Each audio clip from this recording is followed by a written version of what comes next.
ये लगातार जिस तरीके से हमारी अर्थव्यवस्था पे चोट पहुंच रही है और लगातार टैरिफ के माध्यम से हमारे व्यापार संकट में जा रहा है, जितना संकट और परेशानियां पैदा हो रही हैं उतना भारतीय जनता पार्टी की विदेश नीति असफल दिखाई दे रही है। ये उनकी असफलता है जिसके कारण हमारे उद्योग, कारोबार और अंतोगत्वा हमारे भारत को फेस करना पड़ रहा है। अगर 100% टैरिफ होगा, 50% टैरिफ होगा तो हमारे कारोबार करने वाले कारोबारियों का क्या होगा, उद्योग जगत का क्या होगा। अभी हाल ही में हम लोगों ने देखा कि उत्तर प्रदेश में ट्रेड फेयर हुआ, इन्वेस्टमेंट के लिए प्रयास किया गया कि इन्वेस्टमेंट आए उत्तर प्रदेश में। ये प्रयास तो पहले दिन से शुरू होने चाहिए थे।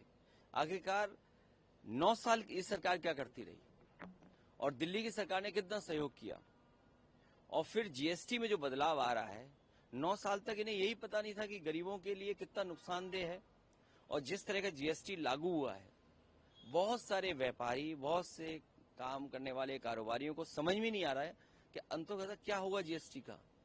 एक हाथ से जीएसटी कम कर रहे हैं, दूसरी तरफ जीएसटी बढ़ा रहे हैं, मुनाफा कम नहीं हो रहा है।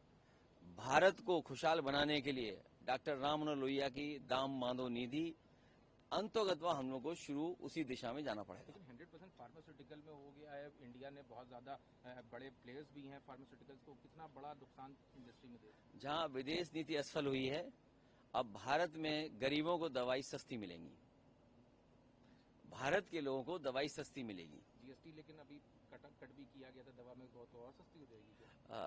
जीएसटी एक हाथ से ले रहे हैं, एक हाथ से जीएसटी का ऐसा कर रहे हैं तो देना ही पड़ रहा है। सवाल मुनाफे का है। जब तक मुनाफा कम नहीं होगा तब तक महंगाई कम नहीं होगी। आप जीएसटी एक तरफ से कम कर रहे हो, दूसरी तरफ जीएसटी बढ़ा रहे हैं आप।